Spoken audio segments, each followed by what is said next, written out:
Okay, we have found Alex, the Mr. Mountain Bike of SRAM, otherwise known as the PR coordinator of Europe, and he has got the SRAM Rise 60 here. Can you tell us a bit about it?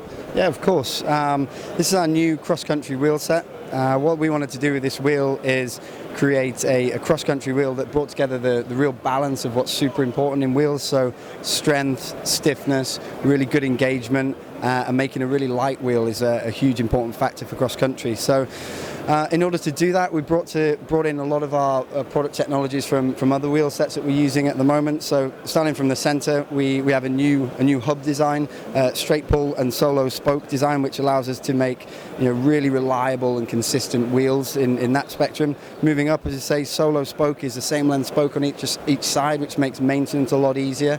And moving up to the rim is a super important part of this. This is a real change on our product this year. And what we decided to do with this rim is make a hookless rim profile. And especially with carbon, a super important part of it is that what it means is that we can make a really tough, durable and consistent layup on the carbon bead on either side of it, which means that our wheels are light, they're responsive, and they've got a low inertia. So for a cross-country and trail application, it means we've got a super positive, fast, responsive wheel that a lot of guys are pretty excited about riding. We've actually got our World Cup XC rider, Russell Finsterwald, who's a SRAM Troy Lee athlete. He's been riding these wheels for about 8 months now. Super stoked about all of the performance benefits of them.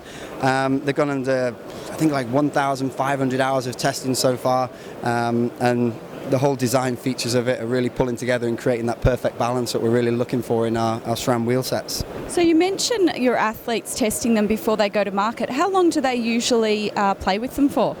Typically, a lot of our products, I mean, at SRAM, we're continually trying to innovate products and develop the current products that we have. So, we bring products to market, but what we always want to ensure is that it's got its good, the strength, the stability, the durability that we'd expect and that our customers would expect from all of our products. So, typically, I know for this one exactly, the Rise 60, this product's been tested for over 8 months now, but not just by our global test team, which is over 20 guys. It's also been tested, as I say, on the World Cup circuit by our athlete Russell Finsterwald, and he's been running this wheel faultlessly. One of the key things just to mention on the really cool factor of it here, as I said, the hookless profile, is this integrates with any tyre, tubeless ready, and just really gets at being able to run a super low pressure, super high rim strength, and really delivering a wheel that's going to hopefully win a lot of races for us. Fantastic. Thanks very much, Alex. Okay, and now we've got the SRAM Guide RSC brakes. Can you tell us a bit about that, Alex? Yeah, of course. This is an all-new brake from SRAM, the Guide RSC. What we wanted to do with this brake is bring together the key components of making a brake, what people want on the bike. So super powerful, consistent lever feel, and a really positive bite point. So a big part of the brake was making this totally new lever design, which encompasses a much higher volume piggyback unit, which allows us to manage the air or any contamination inside of a system, which is a normal thing in any hydraulic brake. So that makes that super consistent and reliable. The other things we've got on there, so the RSC stands for Reach Adjust, which is a super easy way of moving the lever position, so any rider, long fingers, short fingers, can make it easy and set up for themselves. The second thing is a swing link. The swing link is this internal part of the linkage of the brake in here, which allows us to shorten the deadband as much as possible, and that's the amount of pull that you have on the lever. So you can really tune this brake into any riding style and any type of way that most people like to brake.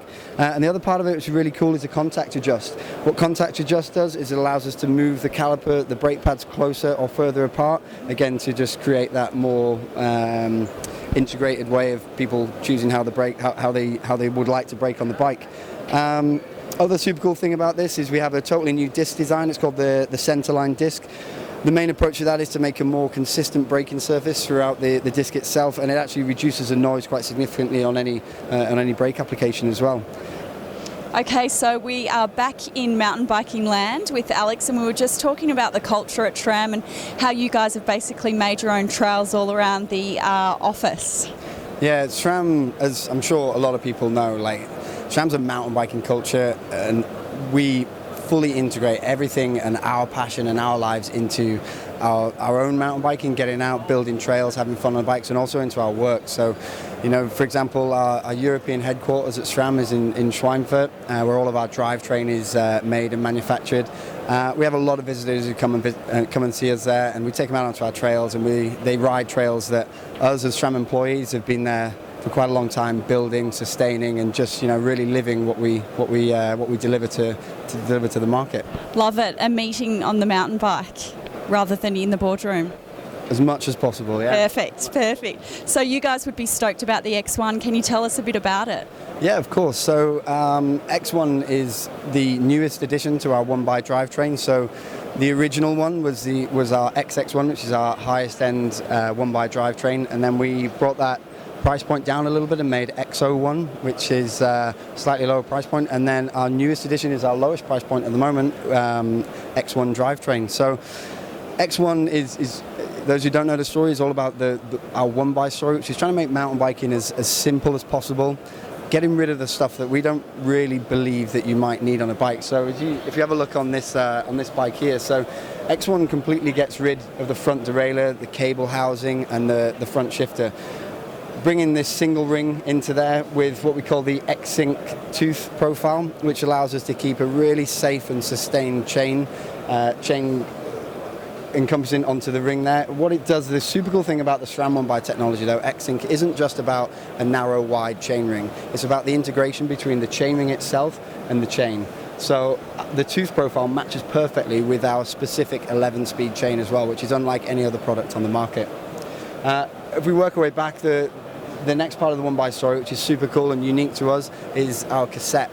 The cassette on this particular one here is a 10 to 42 tooth cassette, which gives us a massive range, which is what really allows us to go for the 1x story. With a smaller range, it would be difficult to get the uphills, the downhills, the faster sprinting. So we needed to make sure that we had a huge range in there. In order to use that cassette, we use a different hub interface, which is called the XD driver body, and almost all of our wheels, in fact, are available with that, and a lot of other marketed wheels by other companies are now available with XD driver bodies as well. So SRAM 1x pretty much fits on the majority, if not all, bikes now. Really cool other components to it. The X Horizon rear mech. Again, some really cool technology in there. What this allows us to do is it, again, really encompasses making sure that the sustainability of keeping that chain on there, keeping it safe, keeping it secure is always going to be there. So what that does is it means that the rear mech moves completely laterally rather than moving in a slant parallelogram. Seems a little bit techy and a little bit nerdy, but moving in that slant parallelogram is where we get a lot of movement at the back of the bike, and creates go shifting and chain skipping. So this allows us to keep the chain secure and always on the rings at the back. Obviously, the 1x technology I've mentioned is an 11-speed technology, and that is unique to our mountain bike drivetrain at the moment. I guess the overall feel of it, as to reiterate, is just trying to make our drivetrain as simple, as user-friendly, and as light as possible, to make sure that basically everyone can get out there and enjoy mountain biking without having to think about it too much. Yeah, this looks like a particularly good one if you're new to mountain biking, to me, if you've just started out. Yeah, definitely. I mean, one of the true story is I used to do a lot of bike coaching and a lot of racing, and I take friends out riding all the time. So when I was using any older technology where we had 2 rings on the front or 3 rings on the front, it works and it's good, but you find that you have to go through a lot of coaching with people to get them to understand like when to shift on the front ring, when they should be shifting on the back ring in comparison to those ones, and it kind of gets a bit tricky. So the cool thing about 1x technology is that you can pretty much put anyone, and I mean, and I do literally take my friends, my family. I took my mum riding the other day, and I went on my race bike and she went on one of my other race bikes, and I got her on it, and we're riding up and down hills across into the countryside, and she doesn't have to think about it. It just works. It's simple, it's durable, and it's just a real user-friendly way of bringing mountain biking to everyone. Go mum. Go mum, exactly. Thanks, Alex. No problem.